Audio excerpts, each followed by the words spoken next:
What up, YouTube? It's your host, G Hall Games for the Lanes podcast, and we back with another flavor reaction on this here podcast channel. Like, comment, subscribe. I'm trying to get my subscribers up. Show love, man. You see this video, show some love, man. Just click that subscriber button, man. I'm gonna do a giveaway at 400 subscribers. We're gonna give away a PS5. Nah, we ain't giving that away. I give out some gift cards though to some loyal subscribers. But make sure you subscribe and enroll in the giveaway. And without further ado, DDG and Young Haley, step to the podium, please. We got to talk about it, man. It's typical toxic. That's what I like to call it. Typical toxic. Everybody baby mama, everybody baby daddy. Not everybody, but the majorities have been here before where the relationship is really, really toxic, but it's a child involved, unfortunately. Now, I'm just giving my natural reaction, man. Don't hate me for some of the stuff I say, okay? Ladies and gentlemen. Like, some of y'all dudes be tripping too. Don't hate me for the stuff I say. These are my reaction and my thoughts. And I'm just putting them on camera. That's all I'm doing, man. That's all I'm doing. I ain't trying to hurt nobody's feelings, man. Let's jump into them, man. A judge should stop. And shout out to the Breakfast Club. Halle Bailey from taking their son Halo out of the country for work because he says she's emotionally unstable, suicidal, and is a danger to their son's safety and to others' safety. So DDG submitted these docs in response to some things that in response to her request to go out of the country and in response to some of the things that she had filed previously. He says that there are several instances that show all of these things that spanned over several years. So there's a bunch of text messages that he included in this doc, like a ton of photos. Hold on. DDG says she been acting crazy for years, okay? Years, man. This ain't just happened from the postpartum, because that's what I get from a lot of people. Like, oh, she was battling postpartum. No, those text messages are dated well before the baby arrived. Well before. She didn't even have no baby in her yet. And was going nuts. Of alleged like bruises he received from their physical altercations and different conversations that they had. But of the most alarming that he alleges in the doc, he says that on March 21st, 2024, Haley sent a ton of text messages to him.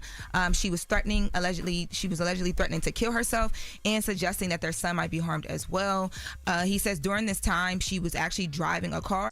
And that's crazy. That's crazy. See, and at that point, he shouldn't play with her at that point.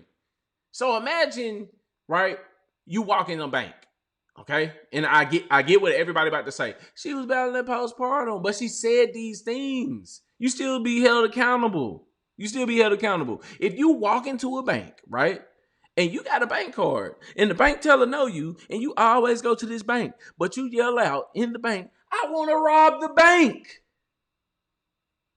I want to rob this place. And then when the police get there, you say, well, I wasn't really going to do it. I was just talking. I got a bank card. And I know that teller. She know me. But I really wasn't going to do it. You still got to be held accountable for your words. Everybody.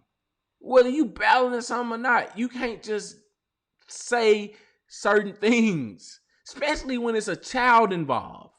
Like, come on, man. And he alleges that he was so scared for her safety because she had done or alleged and said she would do things like this to herself before, that he actually called her godmother because he was worried that their child would be in danger and that she was in danger because of this emotional state that she was in while driving. Mm-hmm. There's also an incident that he talks about August 2023. So that was driving. So that means she must have said something like, you know, I'm going to drive this car off the road. Like, you know, man, you can't say that kind of stuff. I don't care if you balance it's a child involved, man. And then he a concerned father at that point, man. You can't say certain stuff, man. Got into an argument of some sort, and after the argument, he alleges that Haley took his legal gun and left their home, and he got scared again for her safety, and he called his mom and his mother's fiance because he couldn't find her. So he says that his mom came, found her. They found her outside of the home, allegedly still holding the gun, and she was emotionally unwell and incoherent and potentially suicidal then. And then there. So you say, man, and the reason I call this typical toxic, your baby mama done clowned in front of your people. The only thing about this is it get blown up because they rich. Now, if they wasn't so rich and famous, I don't think it'd be blown up that much. But imagine Imagine your baby mama, right? Clowning in front of your people. And what your people gonna be saying to you? Like, man, you shouldn't have had no baby with her. You shouldn't have did that. You knew that girl was crazy. That's the first thing your mama's like. You knew that girl was crazy. You gonna have this baby with her. Now I'm out here chasing her with this gun. Is an additional time, March 22nd, that he alleges in Atlanta. He says that this was the first time that Haley threatened to harm herself with a knife. She was texting and calling him repeatedly. So is and it I Hallie? do have some of the screenshots from the document. So in one text, she's texting him and she's, you know, if this is her, these alleged texts, she's saying it's all his fault. She's saying, you know, cry about it later. And this is after she would have threatened to harm herself and not live anymore. And that's a repeated cycle in these texts that he's included. And he's responding and saying, why do you want me to sit on the phone and listen to you yell at me all day? You do this to me every day. And she says, I beg for your help. You know I don't have anyone. I'm actively suicidal and struggling. You know I've been running to the doctor every day for help, and you still play in my face. I won't make it to my birthday because of you. So this is just an example of some all right. So, and it seems like she got a bit of a jealous streak, like just a bit. You know what I'm saying? And I don't want to sit here and like make it seem like I'm just bashing Holly. I'm not bashing her, bro. Cause anything in 2024 she was texting, I do think it was postpartum. But you still got to be held accountable for the things you say. Like, your tongue, you got to be held accountable for your tongue.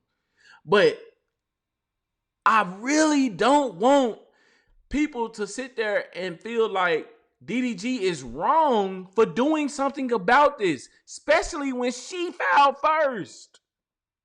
She filed first. And you know what she filed? She filed DV. DB. They can't embarrass you. They gonna figure out a way. Type of text I can't hear. But here's the thing. He coming with all the receipts for his stuff. I haven't seen a receipt for the DV. Maybe it's out there. Maybe it's not. I don't want to speak too soon on it. But I haven't seen the DV receipts. Allegedly, it's some kind of Ring camera video. But they say she was in the backseat clowning first on that video. She was in the backseat clowning first. He protecting himself, and she like bit his hand or something. Like it's typical toxic, but it's toxic nevertheless, and it's a child involved. So I really think they need to break up. They don't. I mean, they already broken up, but they need to be separated, man. And I hate all of this because it's a child involved. Some of the type of texts that were included in this document. Now Haley has responded, and she's actually responded. Hallie, sorry. Yeah, I can't hear. Hallie. No, I can't hear. Feel you. Your headphones not up? Just like, I feel you. Nah. It's here. Turn them up. First of all, it was up. It was the thing. It wasn't all the way in. I'm sorry, Jess. What were you saying? Hallie? No, it's okay. Hallie, yes. Hallie. So Hallie, my great grandmother's name Hallie. Okay, so Hallie has responded, and in her response, she basically is saying that it's ironic that he's just now waiting to respond. She's saying that she should be granted permission because she has to go and work. She has to make money for her child, and she also did directly address the mental health things, and she says that she alleges that DDG is exaggerating, lying, and misconstruing facts for the court, not only to make their their relationship look crazy, but to make her parenting and her mental health look away as well. She says, there's no doubt that I was emotionally devastated in 2022 and in 2023 by his behavior and ongoing abuse that she alleges. I have been very vocal about my anxiety, depression, and previous thoughts of suicide without waiving the rights of her therapist and her privilege. She says she has reached out to her doctor to receive treatments and to address these issues. And she also says that if given the chance, like if a judge takes this to court, she'll take the stand and talk about all these things, and she has nothing to hide. But it's unfair that he's right now requesting for her to not be able to take the child out of the country. And the reason why he's saying that he doesn't want the child to go out of the country is, number one, of course, all the mental health stuff that he's alleging is harmful. But he's also saying that if baby Halo goes out of the country and, God forbid something were to happen, like she goes into a mental state allegedly, or she's threatening to harm the baby, they're out of the court's jurisdiction. So there's nothing that he can do to intervene, and it could take weeks, days, or whatever before he could. So imagine struggling with all those issues. And Jess, you can speak to this. I mean, postpartum depression is real as well. Absolutely, it is. You don't know Like you don't know what your days are gonna be like. You wake up, you're constantly sad, and all you want is a break from the baby. And thank God that I did have breaks, but like it seems like even in those messages, you know what I mean? Like she's asking him, begging him practically, like, yo, I need you to help me. You know what I mean? No. She wanted him around. It wasn't necessarily help with the baby because he was getting the baby. I was watching that baby on stream a lot. He was getting that baby. It was, I want you around. Stop messing with all these girls. She had a jealous streak. No. We not doing that, Jess, with them big ass glasses. We not doing that. You got it. All you can do is be there for somebody with postpartum depression. Yeah. As a man, and Envy, you know, as a man and father of four, the most important thing you can do after your lady has a baby is help. You got to help with childcare. You got to help with errands, meal prep. And if you got to go get professional help, go do that too. You just got to create an environment of support. Yeah, but that's what I think that he's saying. And he's saying if this happens while she's overseas taping, I can't who's there support. to help or who's there to help with the kids. But she has that though. Yeah, but that's what he's saying. Okay, Charlamagne, you just said she has that. Then how could that be the problem? That wasn't the problem. The problem was Daryl was messing with other women. That was the problem. It had nothing to do with the kid. It was jealousy. And he's saying on the... But in the messages, the messages reflect that she said, you know, I have nobody. Right. You know what I'm saying? So it's like, you know, it's...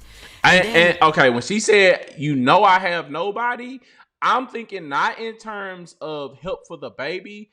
I'm thinking emotional support.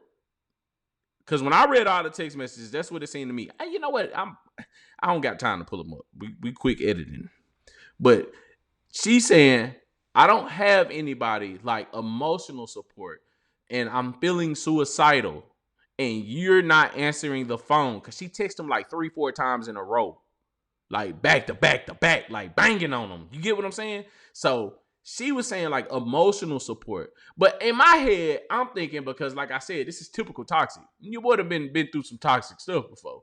I'm thinking DDG was messing. He was out here doing this thing, man. He was out here doing this thing. And she called that phone several times. Okay? He wasn't answering. So she hit him up. You get what I'm saying? Now I feel like doing man, I can't say certain words, but you get what I'm saying. When I delete myself, now I'm feeling deleteful. You get what I'm saying? Now I need you to call, because after she said stuff like that, he called right back. He texted her right back. But before then, he wasn't responding, man. And you know what that mean when the boys don't respond to, man? You know what that mean, man? They deep. Real deep. And then, Lauren, let me ask you this: did he post these, or are you able to find these? Is this public record? So I actually was not able to find it publicly on the Pacer outlet that I go on. Right. I had to do other things to be able to get my hands on the docs. So I'm not for sure. TMZ broke the story exclusively. I'm not, and I don't know because I don't work. They both. Hey, I'm not gonna lie. DDG messy though, boy. He messy. He messy, and then he allegedly, it's a video out there of him recording her clowning. DDG, I'm gotta give it to you, bro. That's a little police, bro. It's police to me, man. A little bit, man. Recording your baby mama tripping like that now, but you did have to protect yourself, so I'm gonna give you that. But it is a little police, man. A little suspect, man. You holding on to all this, man. Outlets, because the text messages were in the actual doc. So if you got the doc, right? I didn't see that he posted it. No, and also too, he did get on a stream after, and he said in the beginning of the stream, like, we're gonna have positivity here. We're gonna like he wasn't really directly trying to speak to it, but I mean, when you include stuff like this in documents, whether it's I can't answer the question 100% if it's publicly available or not. It wasn't available to me, but it's here. So any outlet can grab it, and now it's circulating. And I really hate that. Yes, sir, y'all. And we're going to end it right here. Games for the Lanes podcast. It's your host, G Hall, the one and only Pepperoni. Like, comment, subscribe below. I'm going to keep them fire reactions coming, man. And I appreciate all the love and support, man. Make sure you comment, like, and subscribe. I'm trying to get them subscribers up, man. Appreciate y'all, man. One love.